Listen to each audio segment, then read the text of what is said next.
inspiratorio es de supraglotis para arriba. Hasta una 13 coanas que podría dar un estridor, bueno, se me vuelvo. Cualquier estrechez de la vía aérea puede dar un estridor porque da una turbulencia. Pero siendo supraglótico es inspiratorio. Inspiratorio.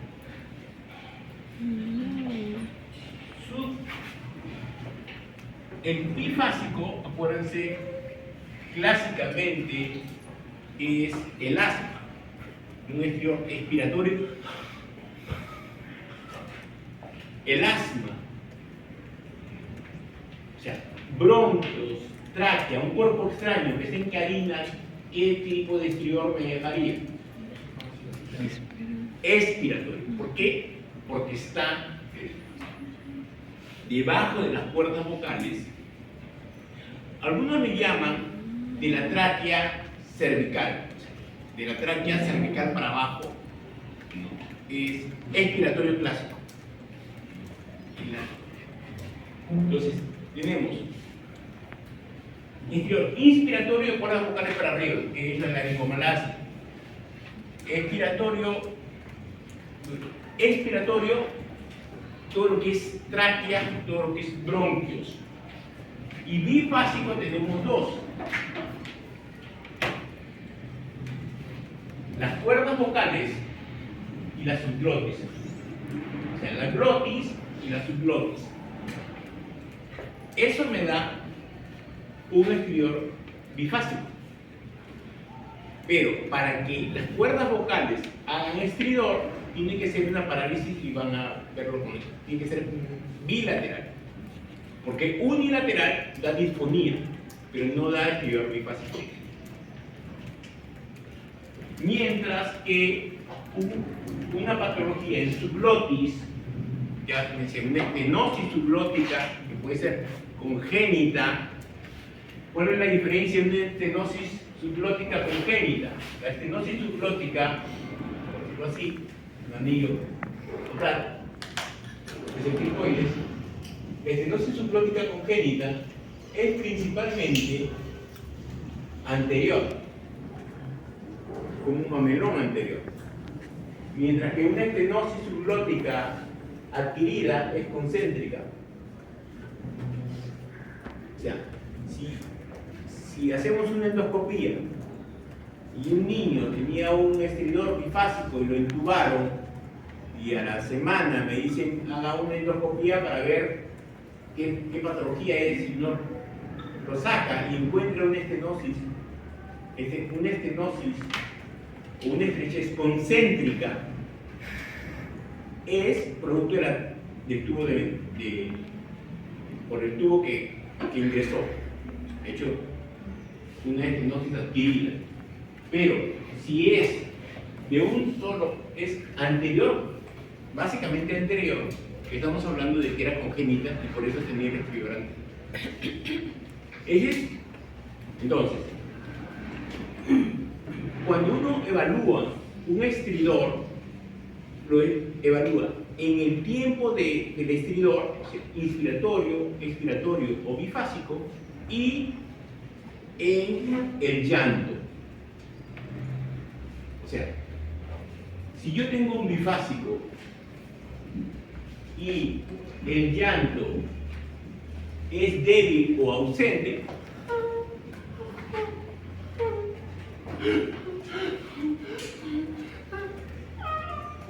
o se pone rojo y no bota llanto, es una parálisis de cuerda bilateral. Entonces, va a una interconsulta, un recién nacido, está con un estridor al reposo, que cuando lo movilizan hace un estridor bifásico. Uno agarra, coge el dedo gordo del pie, mirándole la cara, le presiona la uña. Se va a poner pletórico, rojo, y si no manda el llanto, es una parálisis de cuerda bilateral. ¿Y qué tengo que hacer? Revisar cerebro. Porque para que sea bilateral, tiene una atrofia cortical. Entonces, si hay llanto es una estenosis subglótica. Le digo, todo hay variantes, todo es, pero les hablo en 80 o 90% de los casos.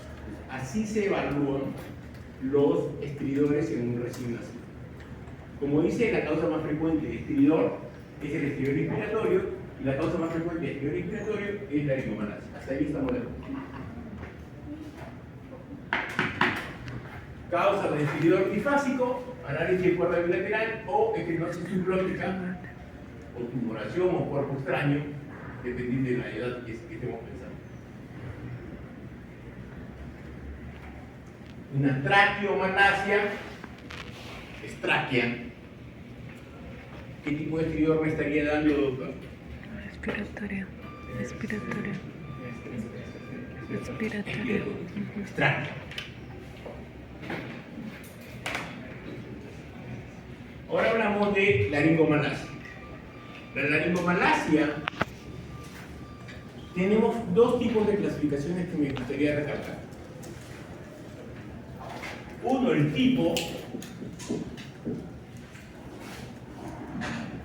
cuerdas vocales, aritenoides, cuerdas vocales, aritenoides, cuerdas vocales, aritenoides. En el tipo 1, 2, 3. En el tipo 1, epiglotis así, y la mucosa aritenoidea es muy redundante, como cuando puso, no en el segundo video, veían que se metían los aritenoides hacia adelante. La mucosa aritenoidea se mete sobre la glotis. Es la mucosa aritenoidea la que se mete.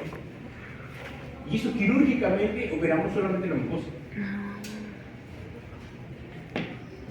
Tipo 1, mucosa aritenoidea. Tipo 2, aquí sí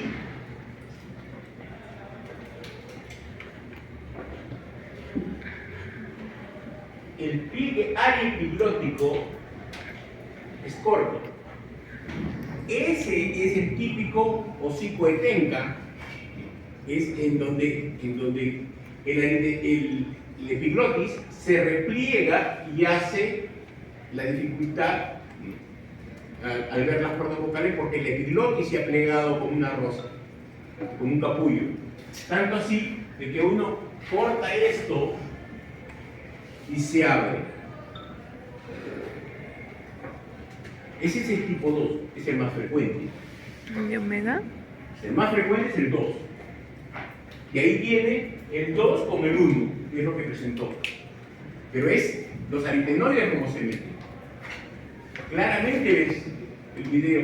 No sé si lo puedes retroceder para que veas el video. Se ve el primer video, el segundo video. Ya. Dale.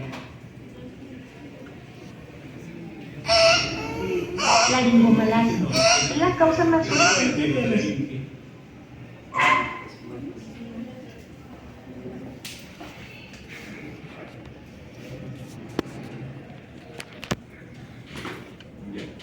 Otro punto importante mientras busco el video es la asociación con reflujo.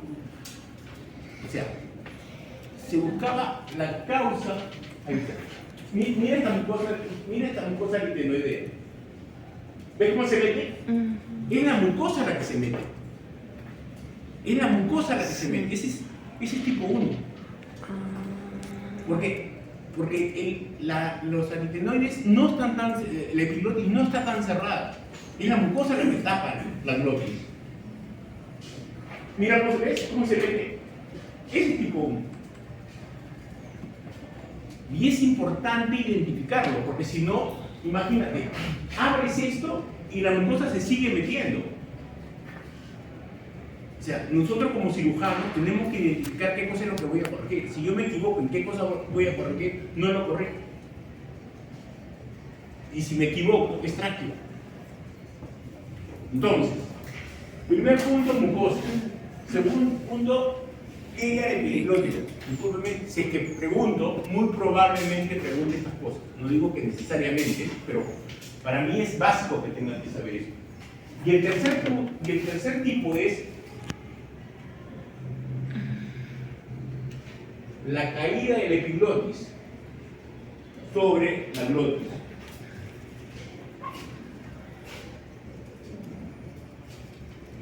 ¿Y por qué? ¿Por qué se cae? Porque acá está la lengua y en el medio hay un pliegue gloso-epiglótico. Gloso, lengua, epiglótico, epiglotis. Entonces, el pliegue gloso-epiglótico laxo hace que la epiglotis se caiga.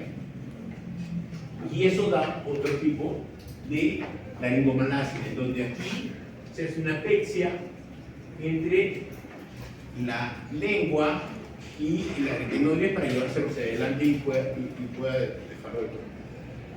Entonces, tipos. Tipo 1, todas son supraglotoplastías. El tipo 1 es un corte de la mucosa de los aritenoides lateral. Nunca se toca la parte medial porque se sinética. El tipo 2 es corte de los epiglóticos. Y el tipo 3 es la apexia entre la lengua y el epiglotis. Esos son lo que es los tipos y soluciones quirúrgicas, todas se llaman supraglotoplastia en esto. Ahora, de ahí venimos a otra clasificación, los grados. El grado 1 suena, el exterior suena, pero no tiene nada más. O sea, tiene una buena lactancia, puede dormir, se puede hacer todas sus cosas, tu ganancia de peso es perfecto, todo es perfecto, pero suena. Y es más, cuando se agita suena. El grado 2 es no, que ya está lactando, aún en reposo está sonando. Está durmiendo y está sonando. Aún en reposo está sonando. Entonces, ese es grado 2. Y grado 3, como dijo su compañero, cuando ya hay compromiso de crecimiento, hace paro cardíaco, hace cianosis, convulsiona. O sea, el grado 3, grado 1, leve, grado 2, moderado, grado 3, severo. Solamente se opera en grado severo, que es aproximadamente el 10%.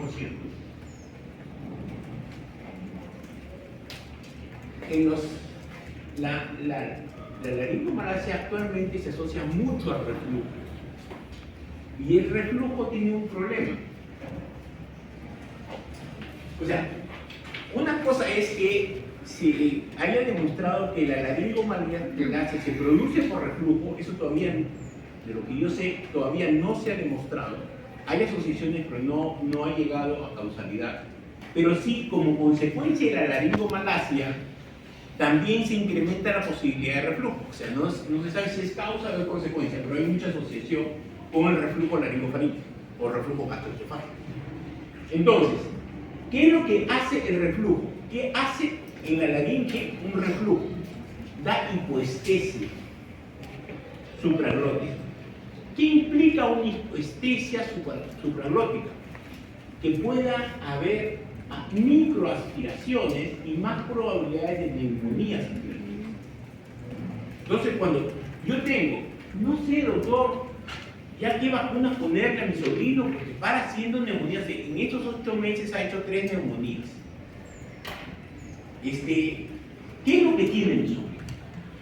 No tiene nada, tiene un poquito de estridor, pero me han dicho que es leve, no hay ningún problema. Sí, porque nadie hace 3 neumonías en 8 meses. Lo que tiene es un reflujo. Y por eso tiene hipoestesia. Lo primero que tengo que hacer es darle bloqueador de con omeprazol a 1 miligramo por kilogramo de peso. El reflujo en el primer año es fisiológico, sí, pero que no me haga patología. Si me hace patología, que no es fisiológico. Entonces, la hipoestesia se expresa con microaspiraciones. Esa es la importancia de detectar, aún en la laringomalacia leve, si el reflujo asociado me está provocando patología.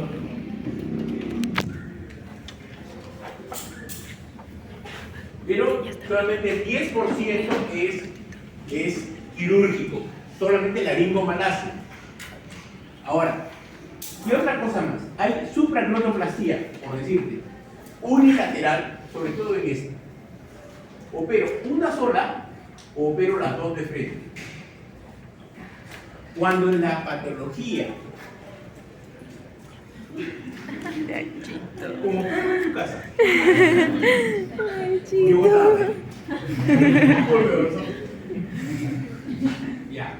Entonces, cuando la patología laringomalacia está en un contexto de una paciente con un problema neurológico de fondo, ejemplo, síndrome de Moebius, esto le debe de haber enseñado en oftalmo, pero como no le han enseñado, es la parálisis facial bilateral. Así Los niños que no tienen sonrisa.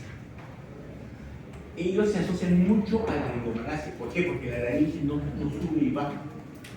Es una laringe helada, está baja. Entonces, en un síndrome de Moebius no se debería hacer una supraglotoplastia bilateral. En un paciente con una parálisis cerebral, que además tenga una laringomalacia, no se le debería estar haciendo porque tiene un síndrome neurológico central. Entonces, ¿por qué? Porque si yo le hago bilateral y la laringe no sube y baja, hace una estenosis.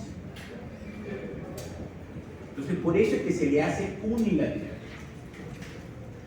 Se le hace unilateral. Ahora, y este es otro punto importante. Una supraglotoplastia es para que el niño pueda comer, no tenga paro respiratorio, que el niño pueda irse a su casa sin una tráqueo. Ese es el fin de una supraglotoplastia. Pero no es quitarle el estridor. O sea, un paciente operado de laringomalacia puede seguir teniendo estridor, sí. ¿Y cuándo se le va a ir? Al año y medio. Pero lo que sí es ya va a poder lactar, ya va a poder ir a su casa, que no lo podía hacer. O sea, por eso es que no porque nace con estridor lo deben de operar. No es cierto.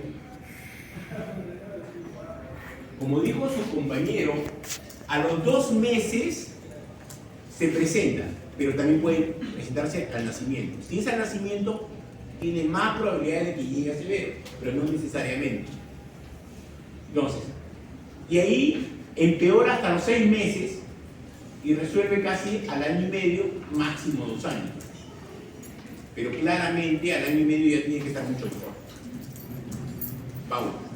Segundo, hasta un 40% en algunas estadísticas asocian a la laringomalacia con otra patología de la vía respiratoria. O sea, una laringomalacia puede asociarse a una parálisis de cuerda bilateral, puede asociarse a una estenosis subglótica, puede asociarse a una traqueomalacia. O sea, no porque tiene laringomalacia ya es su única patología. Entonces, eso es importante tenerlo en cuenta, porque cuando uno entra a operar a un niño tan pequeño, pues los padres están ahí pensando de que va a salir perfecto. Y cuando tú abres las cuerdas, y recién puedes ver las cuerdas vocales, y las cuerdas vocales no se mueven, te pones a llorar porque realmente casi no le has resuelto nada. Sigue teniendo un problema de que tiene una parálisis de cuerda bilateral y que no le escuchaste el bilateral porque el inspiratorio era muy evidente y todos pensábamos. A veces los neonatólogos son los que, al ver de que tiene un exterior tan fuerte y también oceanótico, inmediatamente lo entuban, y cuando lo entuban se ven que está cerrado la supraglotis, y ahí a duras penas le ponen el tubo y después te llaman a un otorrino para que veas qué cosa es lo que le hacen. Entonces uno, ahí entubado, le corta los pliegues, que es lo más frecuente, y ya con eso lo desentuban, porque ya con eso tienes espacio para poder entubar. Con eso lo desentuban y ya puedes ver si además tiene una parálisis de cuerda bilateral. Yo he aproximadamente operado unas 13 laringomalacias, un síndrome, 2 síndromes de Moebius. El primero se me murió, bueno, no se me murió en quirófano, se me murió después, lo seguí hasta el año, pero no comía. Y no comía, ¿por qué? Porque el síndrome de Moebius no deglute bien, porque no sube y baja. Entonces, y fue mi primer paciente, ¿no? Que, te cuento así, cosa corta, a mí me llamaron para que yo fuera a convencer a una mamá que el niño se tenía que hacer traqueostomía. Y hacer una traqueostomía en un recién nacido es muy malo. ¿Por qué? Porque se obstruye la cánula y es muy chiquita. Y la aspiración, y a cada rato se sale la cánula y el niño se muere. Entonces necesita, aún con traqueostomía, el hospital del niño estaba lleno de niños hospitalizados porque tenían traqueostomía. Porque se necesita que siempre esté una enfermera ahí.